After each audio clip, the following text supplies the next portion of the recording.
Hi hello నమస్తే welcome to Srinivas me channel.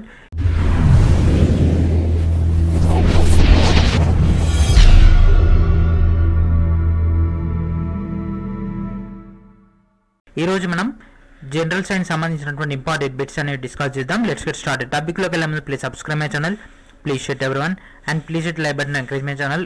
ఇదే మీరు ఫస్ట్ టైం మన ఛానల్ కనుక విజిట్ చేస్తున్నట్లయితే ఈ వీడియోని లైక్ చేయండి. అండ్ ఆల్రెడీ మన ఛానల్లో జనరల్ సైన్స్ సంబంధించినటువంటి 20 ఇంపార్టెంట్ వీడియోస్ రిలీజ్ చేయడం జరిగింది. దీంట్లో మేజర్గా లైఫ్ సైన్స్ సంబంధించి ఇంపార్టెంట్ క్లాసెస్ కూడా ప్రొవైడ్ చేయడం జరిగింది.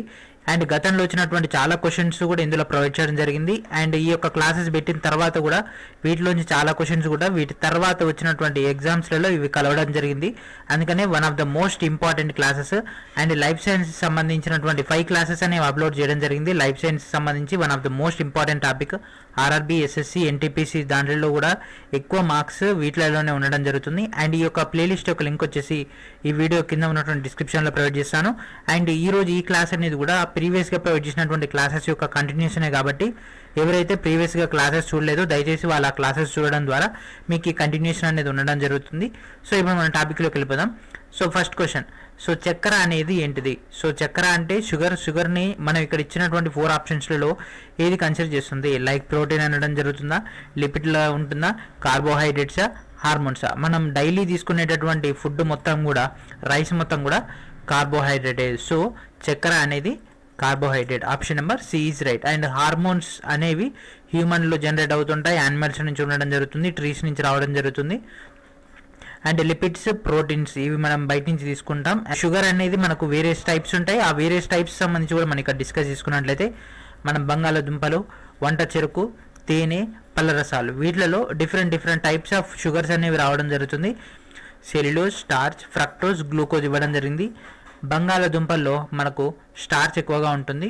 సో బంగాళాదుంపలు అంటే స్టార్చ్. వంట చెరుకు అంటే దాంట్లో మేజర్గా ఉండేది సెల్యులోజ్. తేనె అంటే అందరికి తెలిసింది ఇది ఫ్రక్టోజ్. చాలా ఇంపార్టెంట్ బిట్ ఇది. అత్యంత తీయనైనటువంటి చక్కెర కూడా ఫ్రక్టోజే. ఫ్రక్టోజ్ అనేది తేనె నుంచి లభిస్తుంది. అండ్ పళ్ళ రసాలు అనేవి గ్లూకోజ్. సో ఫ్రూట్స్ నుంచి మనం గ్లూకోజ్ని తీసుకోవడం జరుగుతుంది. So 2 1 3 4 1 2 3 4 2 1 3 4. So option number B is right. And next, కార్బోహైడ్రేట్స్లలో ఆల్డిహైడ్ లేదా కీటోనిక్ ప్రమేయంతో పాటు ఉండేటటువంటి సమూహాలు ఏంటిది? సో ఇవన్నీ కూడా మనం గతంలో జరిగినటువంటి క్లాసెస్లో వీటికి సంబంధించి డిస్కస్ చేసుకున్నవే ఇవన్నీ. సో ఇక్కడ మనం జస్ట్ ఇంట్రడక్షన్ మాత్రం ఇస్తున్నాం. డైలీ తీసుకునేటటువంటి కార్బోహైడ్రేట్స్లో ఆల్డిహైడ్ అండ్ కీటోన్లతో పాటు ఉండేటటువంటిది హైడ్రాక్సీలు ఉండడం జరుగుతుంది. హైడ్రాక్సీ, ఆల్డిహైడ్, కీటోన్ అనేవి మేజర్గా ఉండడం జరుగుతుంది. కార్బాక్సిలిక్ ఆమ్లం, ఎమైనో ఆమ్లాలు, కార్బాక్సిలిక్ యాసిడ్ కాదు, ఇవి కావు. So option number 1 is right. ఈ కింది వాటిలో చక్కెర కానిది ఏది? సో కింది వాటిలో చక్కెర కానిది ఏది అని అనడం జరిగింది. Glucose, fructose, సుక్రోజు, starch. స్టార్చ్ అంటే పిండి పదార్థం. సో పిండి పదార్థం చక్కెర కాదు. ఫ్రక్టోజ్ అంటే అత్యంత తీయనైన చక్కెర. అండ్ పాల నుంచి వచ్చేటటువంటి చక్కెరని మనం లాక్టోజ్ అనడం జరుగుతుంది. అది కూడా ఇంపార్టెంట్ బిట్. గతంలో 5 నుంచి 6 సార్లు అడగడం జరిగింది. పాల నుంచి వచ్చేటటువంటి చక్కెరని లాక్టోజ్ అంటాము. తేనె నుంచి వచ్చేటటువంటి చక్కెరని ఫ్రక్టోజ్ అనడం జరుగుతుంది. చాలా ఇంపార్టెంట్. ఎక్కువ సార్లు రిపీట్ అయిన బిట్స్ మాత్రం అవి. అండ్ కింది వాటిలో నీటిలో కరగని కార్బోహైడ్రేట్స్ ఏంటివి? నీటిలో కరగని విటమిన్స్ అడుగుతాడు, నీటిలో కరగని కార్బోహైడ్రేట్స్ గురించి అడగడం జరుగుతుంది. నీటిలో కరిగే విటమిన్స్ వచ్చేసి బి, సి. నీటిలో కరగని విటమిన్లు వచ్చేసి ఏ, డి, ఈ, కే. అదేవిధంగా నీటిలో కరగని కార్బోహైడ్రేట్స్, నీటిలో కరిగే కార్బోహైడ్రేట్స్ 2 అడుగుతాడు. నీటిలో కరగని కార్బోహైడ్రేట్స్ వచ్చేసి స్టార్చ్, సెల్యులోజ్. ఈ 2 కూడా నీటిలో కరగవు. ఇది చాలా ఇంపార్టెంట్. సెల్యులోజ్ అనేది హ్యూమన్కి జీర్ణం కాదు. ఇది కూడా ఒకటి ఇంపార్టెంట్ పాయింట్. సెల్యులోజ్ని మనిషి జీర్ణం చేసుకుంటాడా, చేసుకోలేడు. సెల్యులోజ్ని మనిషి జీర్ణం చేసుకోలేడు. బట్ స్టార్చ్ని మాత్రం జీర్ణం చేసుకోగలడు. ఒక ఎగ్జాంపుల్ వచ్చేసి మనం బంగాళాదుంప తీసుకుంటాం. సో అది కూడా ఒక ఎగ్జాంపుల్ స్టార్చ్కి.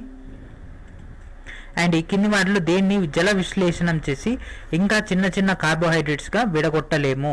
సో మోనోసాకరైడ్నే మనం ఇంకా చిన్నగా విభజించలేము. బట్ డైసాకరైడ్ కానీ పాలీసాకరైడ్ని కానీ మనం జల విశ్లేషణ చేసి విభజించవచ్చు. సో అట్లాంటి అంత మోనోసాకరైడ్స్ సంబంధించినటువంటి ఐటమ్స్ గ్లూకోజ్, ఫ్రక్టోజ్, అరబినోస్ ఈ 3 కూడా మనకి ఒక చిన్న కార్బోహైడ్రేట్స్లుగా విడగొట్టలేము. ఇవే అతి చిన్నమైనటువంటి అణువులు కాబట్టి సో పై 1 option number 4 is right. And ఈ ఫైల్ వచ్చేసి ఈ వీడియో కింద ఉన్నటువంటి డిస్క్రిప్షన్లో ప్రొవైడ్ చేశాను.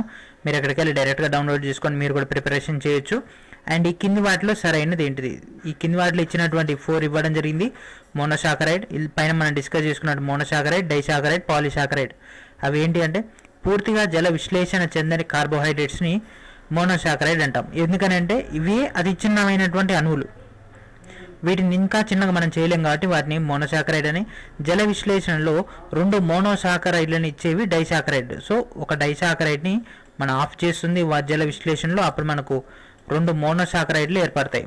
అదేవిధంగా పాలీసాకరైడ్ని జల విశ్లేషణ చేస్తే దానిలో ఉన్నటువంటి అణువుల్ని బేస్ చేసుకొని మనకు మోనోసాకరైడ్లు రావడం జరుగుతుంది. కాబట్టి పైన ఇచ్చినటువంటి 3 సెంటెన్సెస్ కరెక్టే కాబట్టి option number 4 is right. So పైవన్నీ కూడా కరెక్టే. అండ్ జల విశ్లేషణ చేసినప్పుడు గ్లూకోజ్ను మాత్రమే ఇచ్చేటటువంటి పదార్థం ఏమిటి? సో గ్లూకోజ్ను మాత్రమే వస్తుంది అంటే సెల్యులోజ్ నుంచి స్టార్చ్ నుంచి రెండింటి నుంచి కూడా రావడం జరుగుతుంది. అండ్ నెక్స్ట్ ఈ కింది వాటిలో డైసాకరైడ్ ఏది? సో ఇచ్చిన దాంట్లో ఏది disaccharide? Sucrose, maltose, lactose. Sucrose, maltose, lactose ఈ 3 కూడా డైసాకరైడ్లే. అండ్ పాలీసాకరైడ్ అంటే స్టార్చ్, సెల్యులోజ్ ఈ 2 కూడా పాలీసాకరైడ్సే. సో చాలా ఇంపార్టెంట్. పాలీసాకరైడ్, డైసాకరైడ్, మోనోసాకరైడ్ ఈ 3 నుంచి ఎక్కువ క్వశ్చన్స్ రావడం జరుగుతుంది.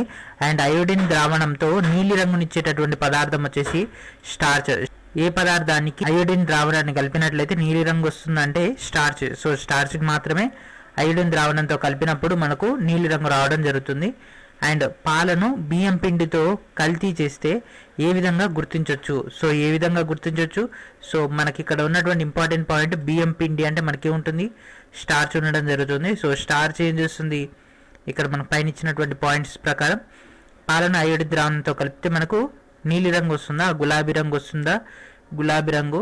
ఫార్మలిన్ రంగుతో కలిపితే నీలి రంగు వస్తుంది. అంటే బియ్యం పిండి మన పైన ఇచ్చినటువంటి దాని ప్రకారం అయోడిన్ ద్రావణంతో కలిపితే నీలి రంగు వస్తుంది. సో అయోడిన్ ద్రావణంతో కలిపితే నీలి రంగు రావడం జరుగుతుంది. So option number 1 is right. And చక్కెర రసాయనామం ఏమిటి? జనరల్గా మనం యూజ్ చేసేటటువంటి చక్కెర రసాయనామం వచ్చేసి సుక్రోజ్ అని పిలవడం జరుగుతుంది. అండ్ చక్కెరను జల విశ్లేషణ చేసినప్పుడు వచ్చేటటువంటి మోనోసాకరైడ్లు. సో మోనోసాకరైడ్లు ఏంటి అండి? వచ్చేటటువంటి మోనోసాకరైడ్లు గ్లూకోజ్ అండ్ ఫ్రక్టోజ్ ఈ 2 కూడా చక్కెరను జల విశ్లేషణ చేసినప్పుడు మోనోసాకరైడ్ రావడం జరుగుతుంది. చక్కెర అంటే సుక్రోజ్, సో సుక్రోజ్ అంటే డైసాకరైడ్, సో ఫ్రక్టోజ్ అంటే గ్లూకోజ్ అన్న లాక్టోజ్ ఇవన్నీ కూడా మోనోసాకరైడా, డైసాకరైడా, పాలీసాకరైడా ఇది ఒకటి మీరు అబ్జర్వ్ చేసుకొని నోట్ డౌన్ చేసుకోండి. ఇచ్చినటువంటి బిట్స్లోనే ఆ డేటా అంతా కూడా కవర్ అయింది. అండ్ నెక్స్ట్ ఈ కింది వాటిలో గ్రేప్ షుగర్ అని దేనికి పేరు? గ్రేప్ షుగర్ అని దేన్ని పిలుస్తారండి? గ్లూకోజ్. ఎందుకంటే గ్రేప్స్ అంటే ఫ్రూట్స్లో ఉండేటటువంటి చక్కెర గ్లూకోజ్. అండ్ పాలలో ఉండేటటువంటి చక్కెర ఇది. సో పాలలో ఉండేటటువంటి చక్కెర మనం పైన డిస్కస్ చేసుకున్నాం, లాక్టోజ్. అండ్ తేనెలో ఉండేటటువంటి అధిక భాగం ఏమిటి? ఇది 2002లో గ్రూప్ 1లో వచ్చినటువంటి క్వశ్చన్. ఇది తేనెలో ఉండేటటువంటిది చక్కెర. ఆ చక్కెర పేరేంటిది? మనకి ఇచ్చినటువంటి ఆప్షన్స్లలో ఫ్రక్టోజ్. సో ఫ్రక్టోజ్ మాత్రమే తేనెలో అధిక శాతంలో ఉండడం జరుగుతుంది. అని డెక్స్ట్రోజ్ అని దేనికి పేరు? ఇక్కడ ఇచ్చినటువంటి 4 ఆప్షన్స్లలో దేన్ని మనం డెక్స్ట్రోజ్ అనడం జరుగుతుంది, గ్లూకోజ్ని డెక్స్ట్రోజ్ అనడం జరుగుతుంది. అండ్ రక్తంలో ఉండేటటువంటి చక్కెర ఏది? హ్యూమన్ బ్లడ్లో ఉండేటటువంటి షుగర్ని ఏ షుగర్ అనడం జరుగుతుంది? గ్లూకోజ్ ఉండడం జరుగుతుంది. బ్లడ్ షుగర్ అని గ్లూకోజ్ని అంటాం. ఎందుకంటే మన శరీరంలో ఎక్కువగా మనం ఉండేటటువంటిది గ్లూకోజ్ మాత్రమే. అందుకనే మన బాడీ వీక్ అయినప్పుడు మనం గ్లూకోజ్ని ఎక్కిస్తాం. అండ్ అద్దాలకు వెండిపూత పూయడానికి ఉపయోగించేటటువంటి కార్బోహైడ్రేట్ ఏంటిది? ఇది ఇంపార్టెంట్ పాయింట్. అద్దాలకు వెండిపూత పూయడానికి అండ్ రిఫ్లెక్షన్ కోసం గ్లూకోజ్ని మనం యూజ్ చేయడం జరుగుతుంది. And remaining questions 21 Kanchi remaining questions అన్ని కూడా మనం నెక్స్ట్ వీడియోలో డిస్కస్ చేసుకుందాం. ఎవరైతే ప్రీవియస్ వీడియోస్ ఎవరైతే చూడలేదో వాళ్ళందరూ కూడా దయచేసి ప్రీవియస్ వీడియోస్ చూడండి. అండ్ దీని ఒక లింక్ వచ్చేసి ఈ వీడియో ఎండ్లో ఉన్నటువంటి కార్డ్లో ప్రొవైడ్ చేస్తాను, పైన ఐ కార్డ్లో ఉంటుంది. అదేవిధంగా ఈ వీడియో కింద ఉన్నటువంటి డిస్క్రిప్షన్లో కూడా ప్రొవైడ్ చేస్తాను. మీరు ఎక్కడికి వెళ్ళి డైరెక్ట్గా ఇటువంటి వీడియోస్ వాచ్ చేసినట్లయితే మీకు దీనికి సంబంధించి చాలా ఇన్ఫర్మేషన్ అనేది గ్యాదర్ అవుతుంది. సో ఇది ఫ్రెండ్స్ ఈరోజు వీడియో. నెక్స్ట్ వీడియోలో మరికొన్ని వీడియోలో కలుద్దాం. అప్పుడు state into my channel, please subscribe my channel, please share everyone. And thank friends, thank you for watching.